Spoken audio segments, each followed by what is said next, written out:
আজকে কাঁঠাল বিচি ভর্তা করুন। এখানে আছে রসুন আর কাঁঠাল বিচির জন্য পেঁয়াজ সরষা, আর এখানে আছে কচুর পাতা। এই মান কচুর পাতা এইটাও ভর্তা করুন। মান কচু না এটা কয়। এখন কি করতেছ? মরিচ। এখন মরিচগুলি তেলে রাখতেছি শুকনা কলায়। কাঁঠাল বিচিগুলি ভেজে রাখি, ভেজে রেখে রাখি।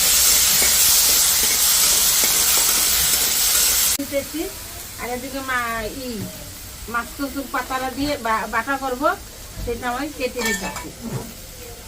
কেটে ভেজে নেব।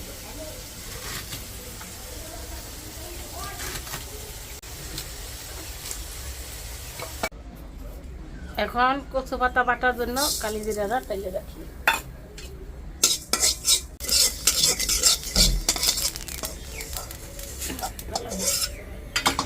ওটা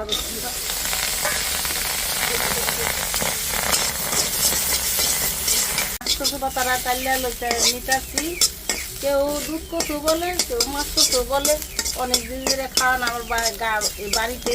আজকে ভর্তা করুন, খেয়ে দেখুন। বাটা করতেছি, এর সঙ্গে দিব রসুন। এখানে কালি জিরা রাখছি, এই দিয়ে বাটা হবে। কালি জিরা দিয়ে রসুন দিয়ে এই মাছ কচু পাতাটা বাটা হবে।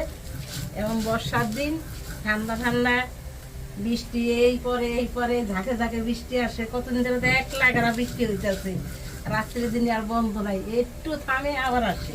করতেছে আমি এখানে আবার ডাইলে বড়াটা ভাজে নিতেছি। মা বললো যে তুমি ডাইলে বড়াটা ভাজে নাও, আমি ভর্তাগুলি বাইটে নিই। তো বর্ষার দিনে তো ভর্তা বাটা খাওয়া খুব স্বাদ লাগে, সবার কাছে ভালো লাগে, কিন্তু আমাদের কাছে বিশেষ করে ভালোই লাগে। আপনাদের কাছে কেমন লাগে জানি না। তাই মাই বিভিন্ন ধরনের বাটাবাটি করতেছে। তাই মাছ মাংস তো প্রতিদিনই খাওয়া হয়। আজকে মা বললো যে না, আজকে আর মাছ মাংস করবো না, আজকে বাটাবাটি করি। তুলে রাখলাম, বেছে নিতেছি। এখানে মরিচ দিছি, পেঁয়াজ দিছি, সরষা দিছি। হয়ে গেছে কাঁঠাল বাটাবাটি হয়ে গেছে। এখানে হলো মাছ কচু বাটা, পাতা বাটারা, এখানে শোলা কচু বাটা, এখানে আলু ভর্তা, এখানে আছে কাঁঠাল বিচি ভর্তা, আর এখানে আছে ডালের বড়া।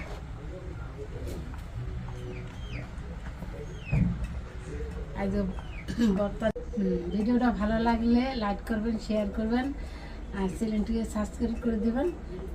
আমার পাশে থাকবেন, আমাদের এগিয়ে নেবেন।